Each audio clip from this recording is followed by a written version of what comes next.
말씀입니다. 예레미야가 3장 19절에서 25절까지 말씀을 제가 세번역 성경으로 준비를 했습니다.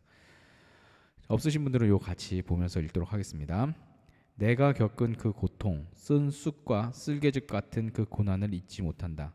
잠시도 잊을 수 없으므로 울적한 마음을 가눌 길이 없다.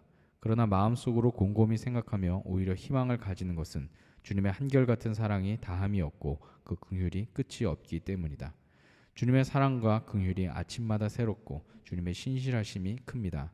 나는 늘 말하였다. 주님은 내가 가진 모든 것, 주님은 나의 희망, 주님께서는 주님을 기다리는 사람이나 주님을 찾는 사람에게 복을 주신다. 아멘.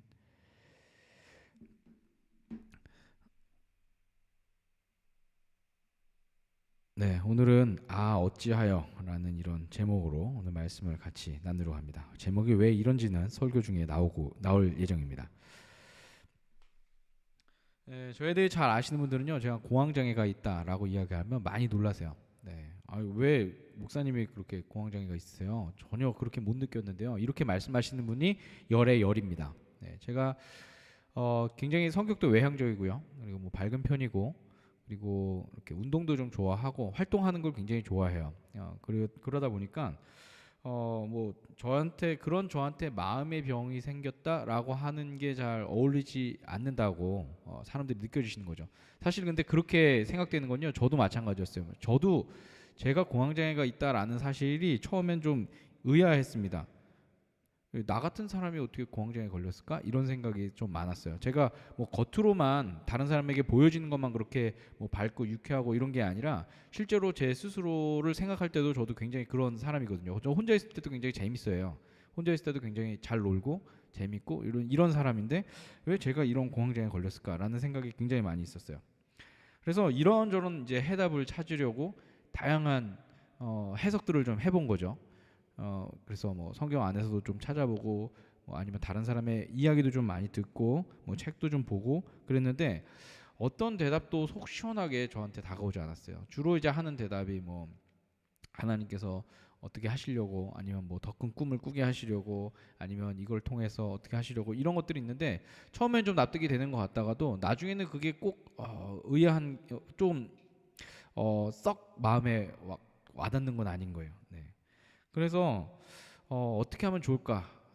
그러면서도 또 제 안에서 계속되는 그런 그 질문과 하나님과의 그 대화의 그 여정들이 계속해서 됐습니다. 근데 그 이야기는 이제 제가 설교 마지막 부분에 이제 해드릴 거예요.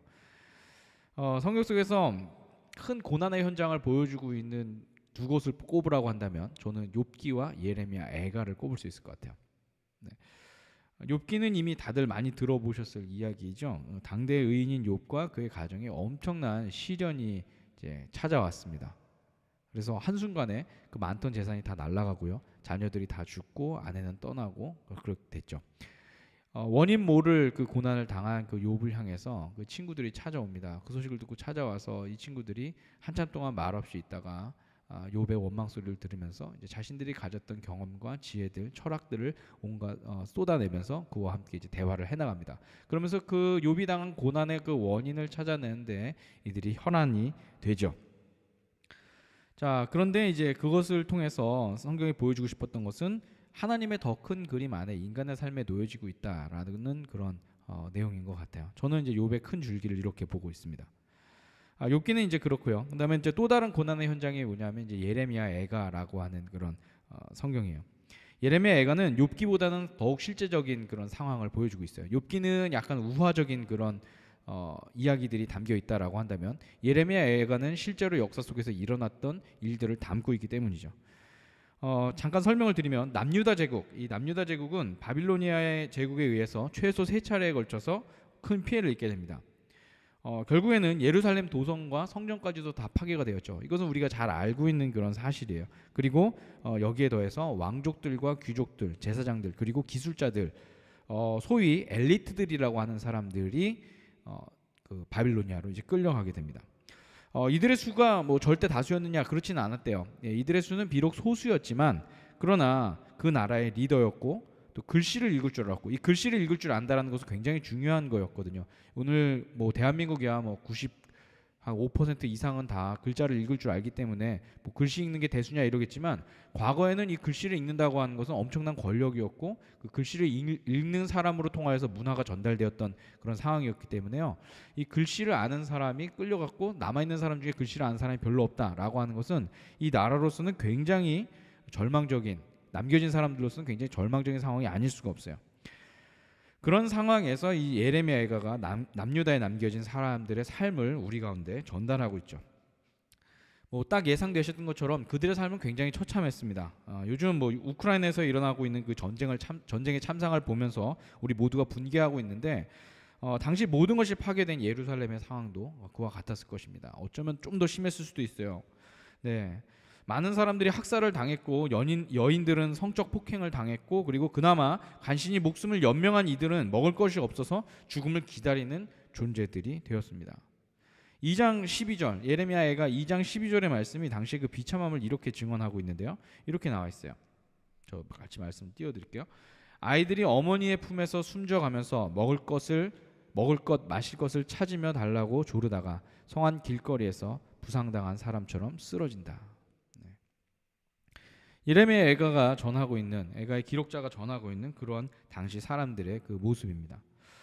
자, 그렇다면 왜 이런 일이 발생을 했을까요? 사실 이 질문은 예레미야 애가의 저자가 이 기록들을 남기면서 계속해서 끌고 가고 있는 그런 질문이기도 해요. 왜 이런 일이 우리에게 발생했을까 이거죠. 물론 신앙적으로 역사적으로는 이들의 대답은 알고 있어요. 그럼에도 불구하고 이들 가운데 계속해서 들리는 그런 질문들, 하나님 어찌하여 우리에게 계속해서 이런 일들이 일어나고 있습니까? 라는 거죠. 마치 욥과 그의 친구들이 욥의 고난에 대한 대화들을 주고받았던 것처럼 그런 끊임없는 그런 질문과 하나님을 향한 그런 대답을 간구하는 그런 모습들이 이어지고 있습니다. 그래서 그의 애가는 에카라는 단어로 시작을 해요. 에카라는 단어. 우리말로 번역하면 어찌하여 라고 하는 이 비통함이 담겨있는 감탄사가 이 바로 에카라고 하는 단어입니다. 이 단어는 예레미야 애가 1, 2, 4장의 첫 단어이기도 해요. 그래서 히브리 성경은 이 단어를 따와서 예레미야 애가의 제목을 에카라고 줬습니다. 에카, 우리말이랑 비슷하네요. 그렇죠? 네. 어찌하여 라는 거예요. 자, 그는 어찌하여 왜 이런 일이 일어났는가에 대한 질문을 계속해서 하나님께 던지면서 그 질문의 답을 찾아가려고 하고 있어요. 그 모든 상황들 속에서 선하신 하나님을 그가 발견하기 어려웠기 때문이죠. 마치 당신의 자녀들을 버린 것 같은 그런 모습을 이 예레미야 애가의 저자는 그가 생각하고 경험하고 있어요. 그래서 그는 마치 항변하듯이 하나님을 향해서 이렇게 이야기합니다. 주님께서 예전에 사람을 이렇게 다루신 적이 있습니까? 어떤 여자가 사랑스럽게 기른 자식을 잡아먹는다 말입니까? 어찌 주님의 성전에서 제사장과 예언자가 맞아 죽을 수 있습니까? 이렇게 이야기를 해요. 또한 탄식을 하기도 합니다. 예레미야 애가 3장 16절에서 20절인데요. 여러분들도 같이 함께 읽어보실까요? 함께 읽겠습니다. 돌로 내 이를 바수시고 나의 얼굴을 땅에 비비신다. 내게서 평안을 빼앗으시니 나는 행복을 잊고 말았다. 나오느니 탄식뿐이다. 이제 내게서는 찬란함도 사라지고 주님께 두었던 마지막 희망마저 사라졌다. 내가 겪은 그 고통, 쓴 쑥과 쓸개즙 같은 그 고난을 잊지 못한다. 잠시도 잊을 수 없으므로 울적한 마음을 가눌 길이 없다. 아멘. 네, 이처럼 모든 상황 속에서 희망을 발견하지 못하는 이 저자는 삶 자체를 체념을 해버립니다. 제 상상으로는 아마 이때 이 저자가 이 시점에서 깊은 한숨을 쉬면서 자신의 삶을 막 생각을 해봤을 것 같아요. 이러면서 이제 깊이 생각했을 겁니다. 왜 인자하신 주님께서 왜 우리를 당신의 사랑에서 끊어버리시려는가? 이런 생각을 이 예레미야의 저자가 계속 우리가 이 기록에서 본 것처럼 계속해서 하고 있는 것이죠.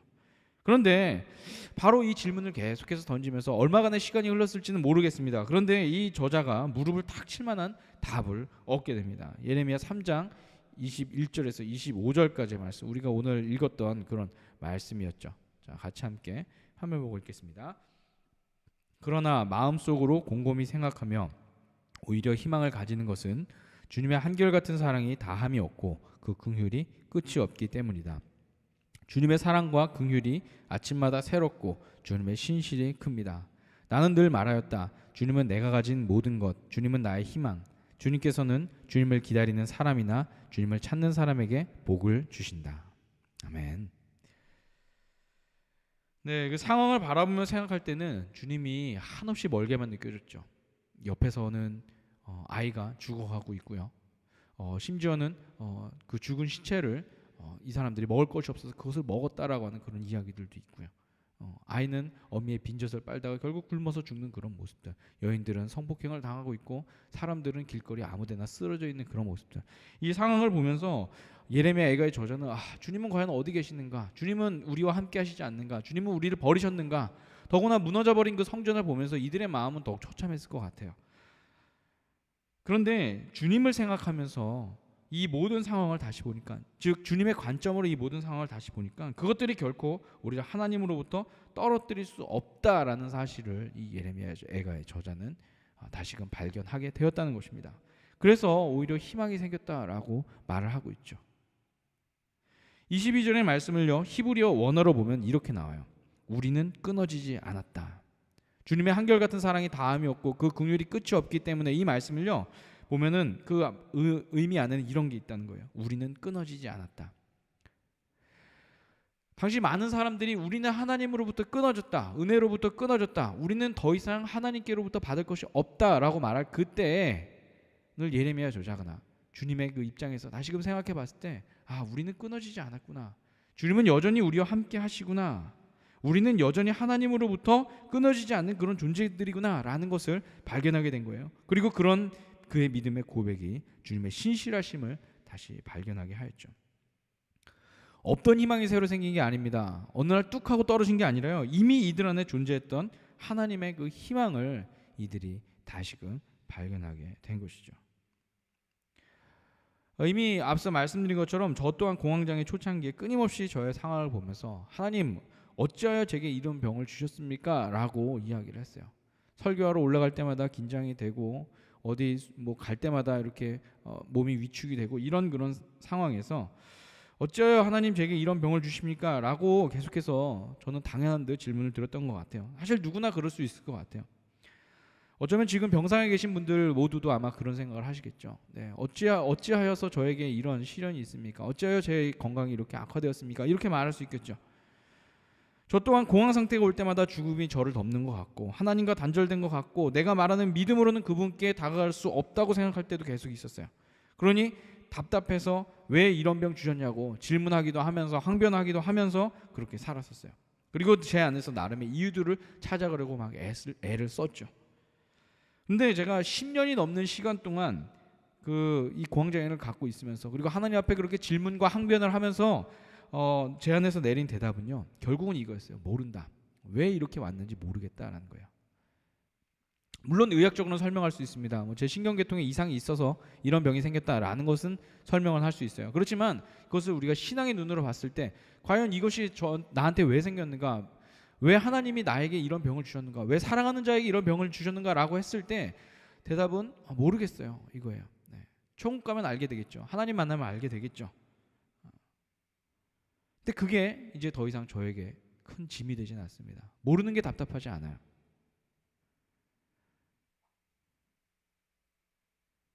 그것보다 더 중요한 것은 그런 과정 속에서 계속해서 발견되는 것. 그것은 그 모든 어려움의 현장에서, 저의 모든 어려움의 현장에서 주님께서 함께 하셨다라는 거예요. 제가 두려워했던 그런 공간들 속에서, 제가 답답했던 그 순간들 속에서, 제가 버겁게 내셨던 그런 저의 숨결 하나하나 속에서도 주님께서는 저와 함께 하셨다는 것이죠. 그때마다 주님을 찾았을 때 주님께서 저를 응답해 주셨고 만나 주셨던 그 사실이 이 병이 내게 왜 생겼는가라고 하는 그 원인을 아는 것보다 훨씬 더 중요하다는 거예요. 마치 오늘 예레미야 애가의 저자가 고통받는 자기 민족을 보면서 그 가운데 함께 거하시는 하나님을 보았듯이 말이죠. 저는 그 하나님을 발견하는 것이 우리 삶의 문제의 원인을 파악하는 것보다 더 중요하다라고 생각이 됩니다. 그래야만 이제부터 내가 주님과 어떤 일들을 할 수 있는가, 이것들을 생각할 수 있기 때문이죠. 여러분, 오늘은 사순절 6번째 주일이자 종려 주일입니다. 이제 내일부터 이제 고난 주간이 이제 시작이 돼요. 이 한 주간 동안 우리 가운데 오셔서 소망 없는 세상 속에 우리와 함께 걸어주시며 우리의 소망이 되어주셨던 예수님을 우리가 좀 깊이 생각해 보았으면 좋겠습니다. 그리고 이를 통해서 고난과 인생의 어려움이 새로운 국면으로 접어들 수 있을 것이라 저는 그렇게 생각을 해봅니다. 또는 그렇게 믿습니다. 또한 우리가 주님과 어떤 일을 할 수 있을까 이것을 또한 고민해 보았으면 좋겠습니다. 우리가 지금 이번 한 주간 동안의 발걸음 속에서 나는 지금 주님과 함께 걷고 있는가, 나는 아니면 주님과 다른 길을 가고 있는가, 우리가 한번 생각해 봤으면 좋겠어요. 같이 있다고 해서 주님과 같이 걷는 거 아니거든요. 야고보와 요한도 예수님과 같이 있었어요. 그렇지만 그들은 예수님과 다른 마음을 품고서 예수님이 왕좌에 오르시면 저희를 오른쪽 왼쪽에 앉혀주실 거죠? 라고 넌지시 로비를 했던 그런 모습들. 같이 있다고 같이 걷는 게 아니라, 부른다고 같이 있는 것이 아니라 그분과 같은 마음을 품고 같이 걸어야겠죠. 저희 안에서 찾아왔던 그런 많은 인생의 어려움들, 뭐 저보다 더 인생의 큰 어려움들을 겪고 계신 분들도 저는 분명히 계시리라고 믿습니다. 저는 사실 굉장히 약한 이 시간들을 지금 보내고 있는 것이겠죠. 네, 그런데 저보다 큰 어려움을 겪고 계신 그 여러분들 속에서도 주님께서는 분명히 함께하고 계시고, 또한 그 일들 가운데서도 주님께서는 여러분과 함께 하시고자 하는 그런 일들이 분명히 있을 것입니다. 약한 우리의 몸이 우리 약점이 아니라 주님께서 사용할 수 있는 그런 도구가 될 수 있도록 우리가 주님을 바라봤으면 좋겠고요. 오늘 예레미야 애가의 저자가 이야기한 것처럼 우리는 끊어지지 않았다. 우리의 약함이 주님과 끊어진 그런 증거가 아니라 우리의 약함이 주님과 더욱 연결되어 있는 그런 증거가 될 수 있으면 좋겠습니다. 네, 그래서 어찌하여 나한테 이런 병이 생겼습니까? 이게 아니라 어찌하여 주님 나를 구원하셨습니까? 어찌하여 주님 제가 주님 앞에 설 수 있는 그런 존재로 저를 세우셨습니까? 이런 감탄사로 바뀔 수 있으면 좋겠습니다. 네, 마지막으로 제 책에서도 소개했던 그 헨리 나우엔의 그 죽음, 가장 큰 선물에 나오는 그 한 구절을 제가 인용하고 오늘 설교를 정리합니다. 사전에 이야기를 좀 드리면, 헨리 나우엔의 한 친구가 병에 걸렸대요. 그래서 어떻게 할까 고민을 하던 중에 여행을 떠나기로 합니다. 여행을 떠나면서 그 병을 계속해서 하나님 앞에 구하면서 치료를 구하면서 이제 다니는 거죠. 네, 어쩌면 인생의 마지막 여행이 될지도 모르는 그 길을 갔던 거예요. 근데 여행을 다녀오고 나서 그가 병을 치료했는가라는 것보다 더 중요한 그런 이야기들을 합니다. 제가 그 내용을 읽어드릴게요. 앞에 화면도 좀 띄워드리겠습니다. 저는 아픈 사람들이 그렇게 많은 걸 처음 봤어요. 무수한 사람들의 고통과 대면하게 되니 더 이상 기적을 바라지 않게 되더군요. 저만 예외가 되고 싶지 않았어요. 이 상처받은 사람들 중 하나가 되어 그 가운데 속하고 싶은 바람이 마음 깊은 곳에서 우러나왔어요. 그래서 병을 고쳐달라고 기도한 대신 그 사람들과 일치를 이룸으로써 이 병을 견딜 수 있는 은총을 간구했죠. 네. 오늘 이 말씀, 우리가 들었던 그 말씀 생각하면서 이렇게 한번 좀 질문과 다짐을 좀 가져봤으면 좋겠어요. 첫 번째는 우리가 겪는 고난과 어려움은 주님과의 관계에서 어떤 의미로 다가오고 있는가라는 그런 생각을 했습니다. 끊어짐을 경험하고 있으신지, 아니면 하나님과의 끊임없는 연결을 경험하고 있으신지를 좀 생각해 보았으면 좋겠습니다. 두 번째는요, 우리의 삶 속에서 하나님의 함께 하심이 느껴지지 않을 때 우리는 어디에서부터 그분을 찾아갈 수 있을까라는 거예요. 제가 아무리 이렇게 설교를 해도요, 사실 힘든 상황 가운데 계신 분들은요, 하나님이 과연 나와 함께 하실까라는 그런 질문이 들 수밖에 없어요. 네, 이것은 저도 마찬가지였고 아마 많은 분들이 그렇게 느낄 겁니다. 제가 뭐 신앙이란 이유로 여러분들에게 최면을 걸거나 여러분들에게 강요를 하는 게 아니고요, 여러분들에게도 찾아갈 수 있는 하나님을 어디에서부터 우리가 만날 수 있을까라는 것들을 좀 고민할 수 있는 그런 기회를 좀 드리고 싶어요. 네. 여러분들께서 계속해서 간구하며 그분의 이름을 부를 때 하나님께서 분명 여러분의 어떠한 계기든 어떤 상황에서 만나주실지 모르겠습니다. 그거를 기도를 10시간 해야지 만나주신다, 저는 이렇게 말씀드리고 싶지는 않고요. 네, 그냥 여러분들의 그 삶 속에서 주님께서 분명히 응답을 하실 것이라는 그런 믿음과 바람은 있습니다. 또 그렇게 되었으면 좋겠어요. 네, 그래서 지금 너무 삶이 고통스러워서 하나님의 함께 하심이 느껴지지 않을 때 여러분들 하나님을 어디에서부터 내가 찾아갈 수 있을까, 이렇게 우리의 생각을 좀 바꿔보았으면 좋겠습니다.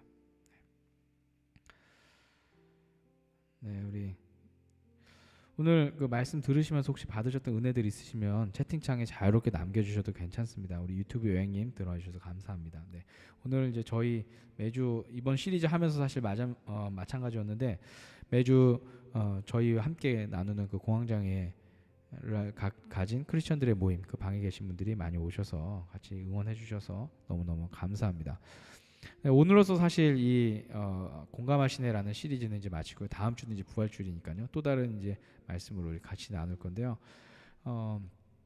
이 공감하시네라고 하는 이 시리즈가 좀 많은 분들에게 좀 희망이 되었으면 좋겠다라는 그런 생각이 듭니다. 여러분들 제가 공감해드리는 것보다 더 감사하고 더 은혜로운 것은 그 주님께서 우리의 삶 가운데 늘 함께하고 계신다라는 거니까요. 네, 여러분들 주님께서 주시는 그 공감, 주님께서 함께하시는 그 마음들을 우리가 같이 늘 느끼면서 갈 수 있으면 좋겠습니다.